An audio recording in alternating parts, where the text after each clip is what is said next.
Hello, I'm Jonathan Spencer. I work as a hospice chaplain in Atlanta. Over the last several months, several colleagues and I have been engaged in helping people to tell their stories.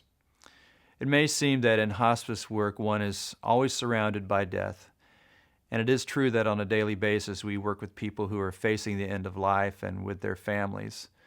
But it's also true that the more we do this, the more we realize that our work is really about life and the living of it. Of course, life is often difficult, and experiencing the loss of death and the resulting grief is one of the hard realities that every one of us will have to face at one time or another. We decided that it would be a good thing to help some of the people with whom we've been working to tell their stories, to share some of their reflections and record them, stories about how they have been facing the realities of life and death. Some of the stories are told by people who know that their journey on this earth is nearing the end, that their pilgrimage is coming to a close. Other stories are told by people who have recently lost loved ones to death and their reflections on how they've been coping with their grief. And other stories are told by hospice professionals whose role is to come alongside those who are dealing with grief and to act as kind of traveling companions. It is our hope that through hearing others tell their stories, we might connect with our own stories in a deeper and more meaningful way. It is also our prayer that these stories might serve as sources of hope and encouragement, and in some way lighten the load that those who are grieving must carry.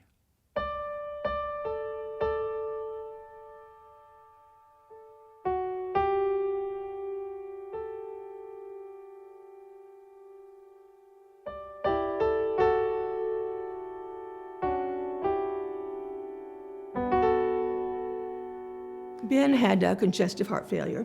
Had had it for many years. He passed away January the 11th, 2011, after a 5.5-month hospice stay at the house. We were able to keep him there, which was my wish from the beginning and his also. I think the fact that he was such a wonderful, wonderful patient, and he was not necessarily a patient man. The fact that he pretty much, as they say, rolled with the punches.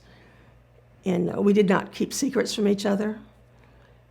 In the hospital, the very last time he was in the hospital, his cardiologist came by, and after he left, I went out in the hall just for private conversation.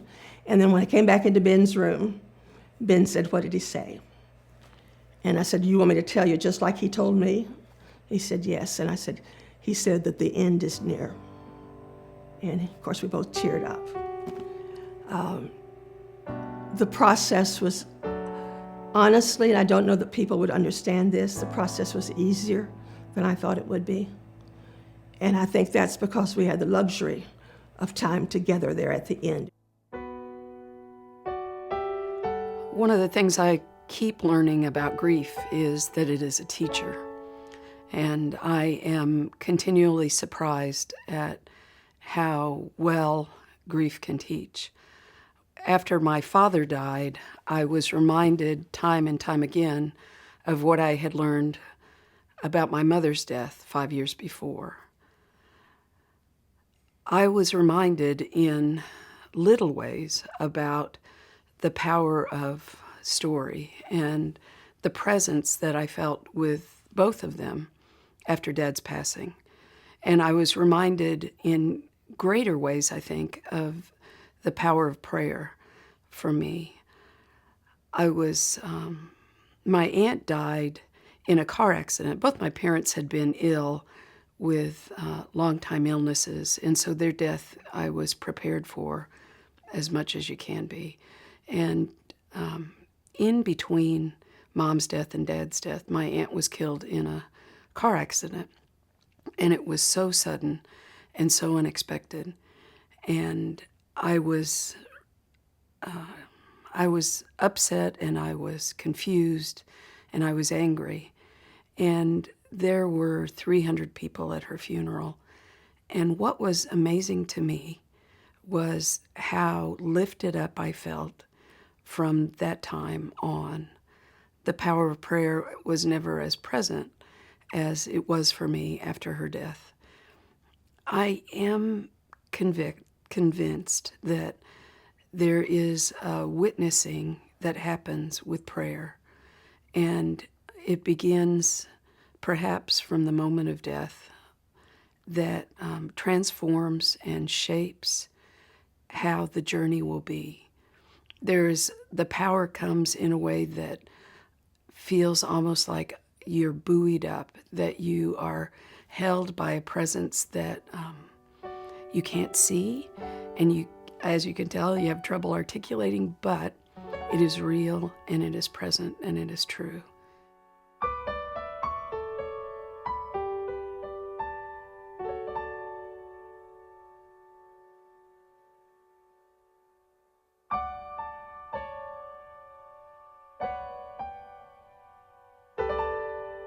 He was the love of my life, and we had been married for 69 years, 4 months and 7 days, and I feel lost without him. I miss him terribly, but I do know I'll be with him again. And I stay busy, and I think that's one of the better things you can do. Lean on the Lord and prayer. When I lay down to go to sleep at night, I ask God to put his arms around me and the house and to take care of us. And he has. I found out that it gets worse before it gets better. And then it's just like a roller coaster. It gets worse and a little better, and then it goes like that. I don't know for how long, but they tell me it will be quite a while.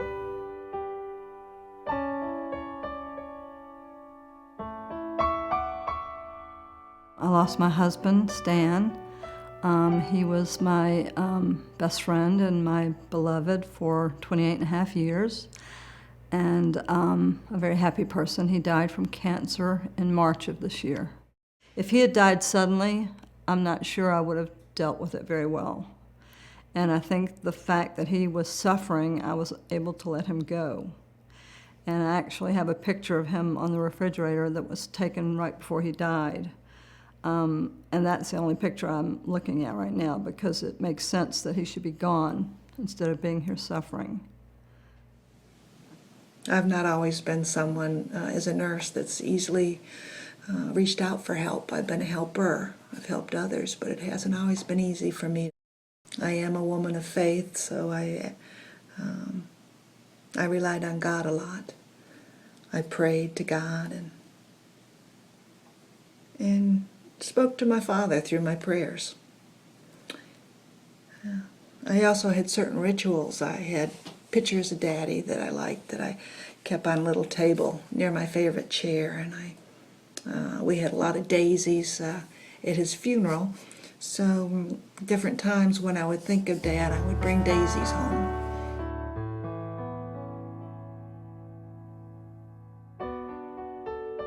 I was diagnosed with breast cancer in July 31st actually of 2008. And it was through that experience that I feel like I went through many of the phases of grief. The grief of being told that you have a serious illness when you've previously thought that you were very healthy. And then the experience of the assault on your body with the surgeries and the chemotherapy and the losing your hair. And then the whole reconstruction process, and then the returning to, quote, life as normal, but it's a new normal after having gone through a diagnosis like breast cancer. One of the things that I have learned in life, but also through my cancer journey, is that suffering, when engaged authentically, can be transformative.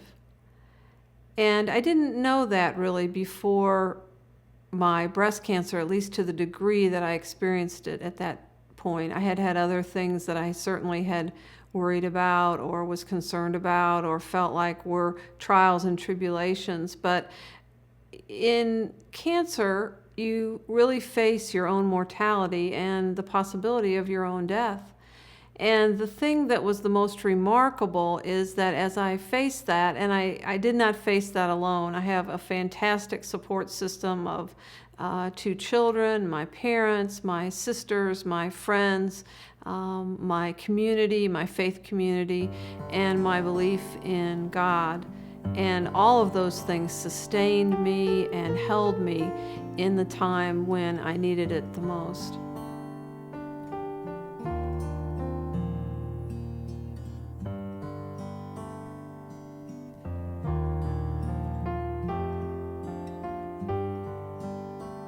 Just a little bit over a year ago that I lost my father. He was 86 years old and had vascular dementia and also normal pressure hydrocephalus, which basically meant he couldn't use his legs to move or his mind to think or to remember anymore. It was a very painful process to watch, you know. My beloved father, who I always looked up to and always respected very highly for his work and his community service, to see him basically crippled and barely able to recognize his family.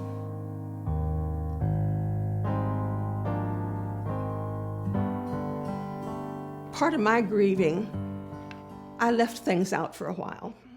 I left this hanging on the wall for a while in the bedroom. But then at some point I said, that's it. You know, I need to put that away. It's called The Broken Chain. May I read it? We little knew that morning that God was going to call your name. In life, we loved you dearly. In death, we did the same. It broke our hearts to lose you. You did not go alone, for part of us went with you the day God called you home. You left us peaceful memories. Your love is still our guide. And though we cannot see you, you are always at our side.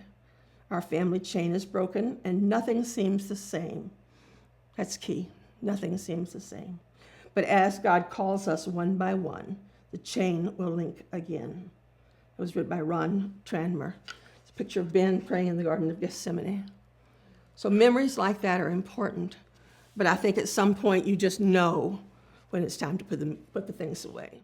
Each day that goes by that I survive and I don't fall apart is a step forward. And so I don't know what it means. I just know that I'm starting to heal and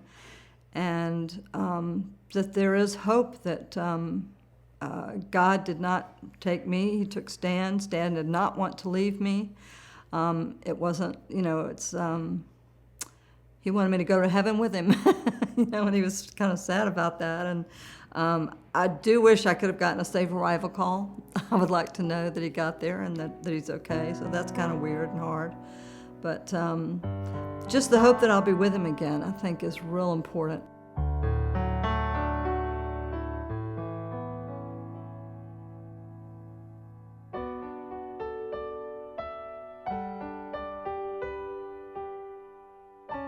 The day after his funeral, I thought we actually had scheduled to release his ashes. And when his ashes were brought to me from the funeral home, I felt such incredible comfort that I still have them. And I had a special bowl made by a friend of mine, then put him in that bowl with seashells that we'd collected over our marriage. And so I don't know when I'm going to release him, but nobody was more surprised than I was that that brought me comfort.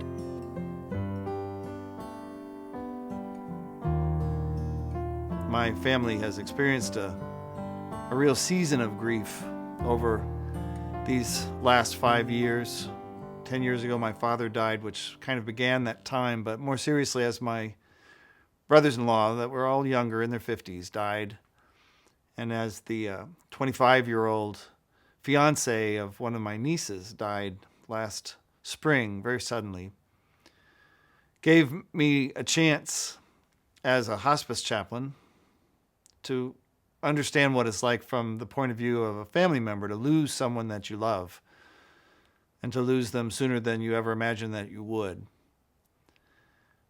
It's been a a time of transformation for everyone in my family, but for myself as well.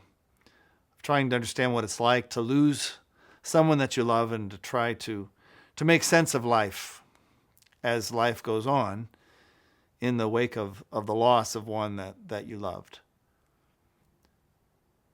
I remember years ago, I've been in ministry of one form or another for 24 years, but in particular, right before I left parish ministry, I had an experience of a loss of a young man who was 16, car accident, terrible accident in the hospital.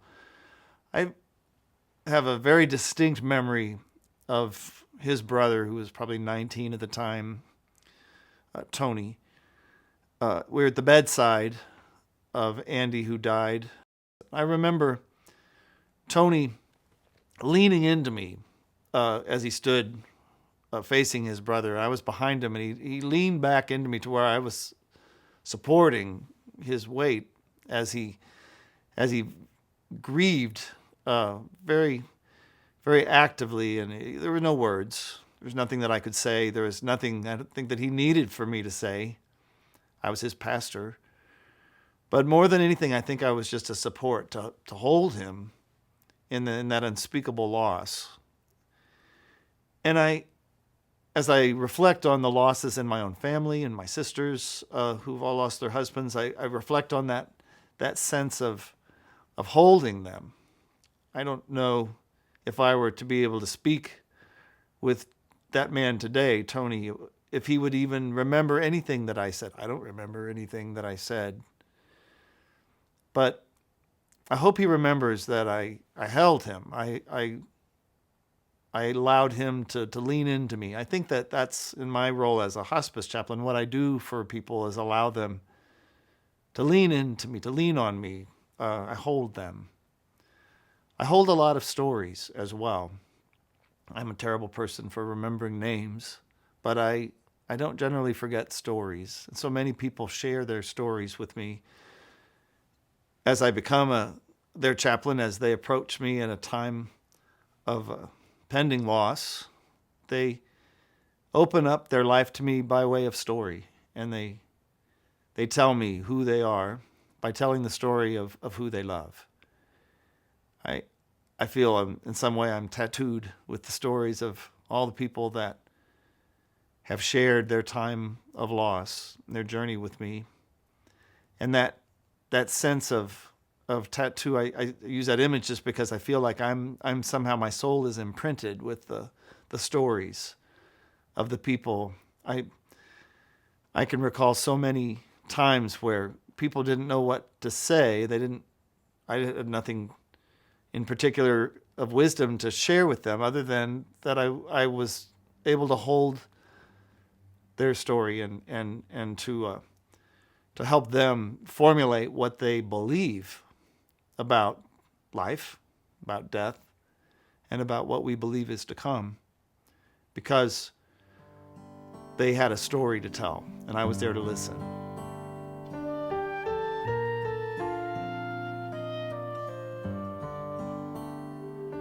We've been listening to stories, one story into another, into another.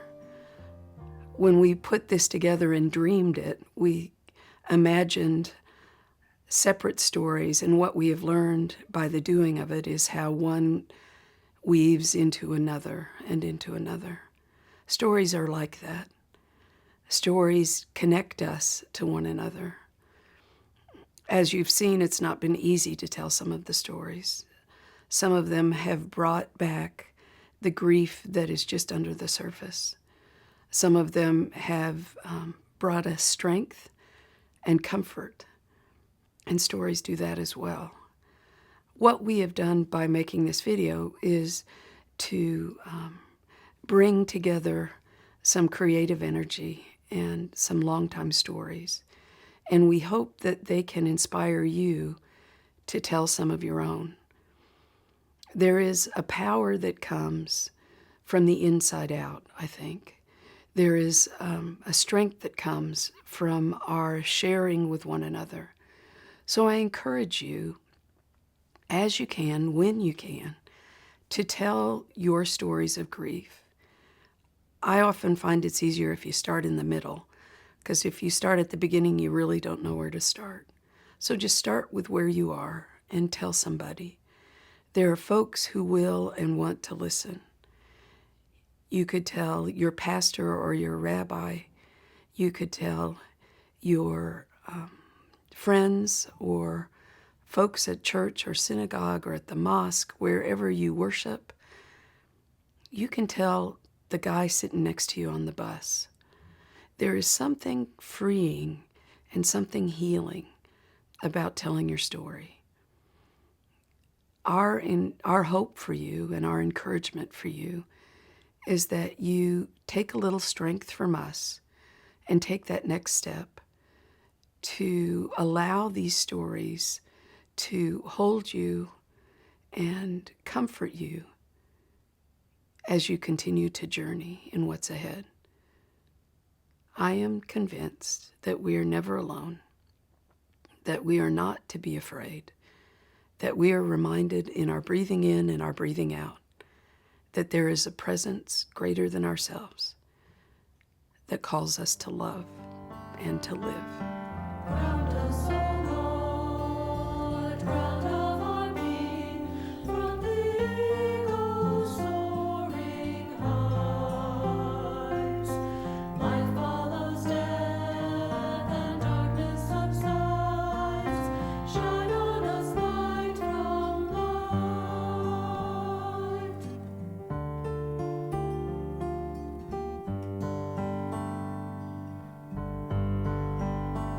Let nothing trouble you. Let nothing frighten you. Everything passes. God never changes.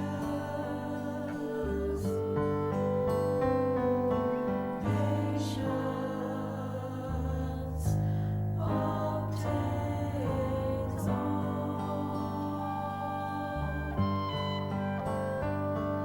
Whoever has God wants for nothing. God alone is enough. God alone is enough.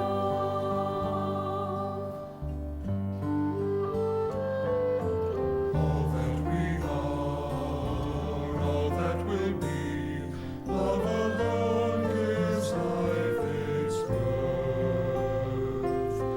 Image of God in wonder we're made, treasured, esteemed from birth.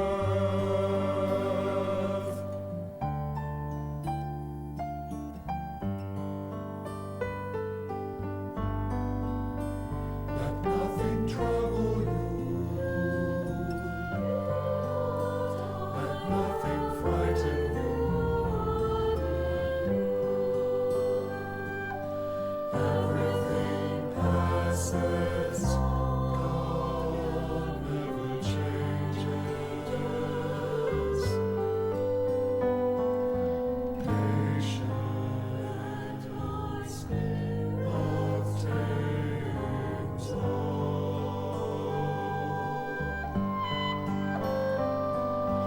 Whoever has God wants for nothing. God alone is enough. God alone is enough.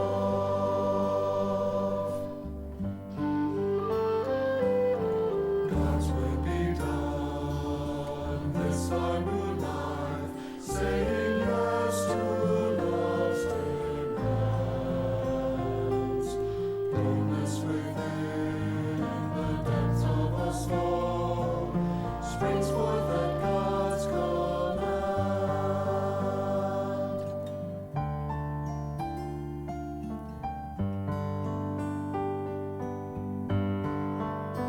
Let nothing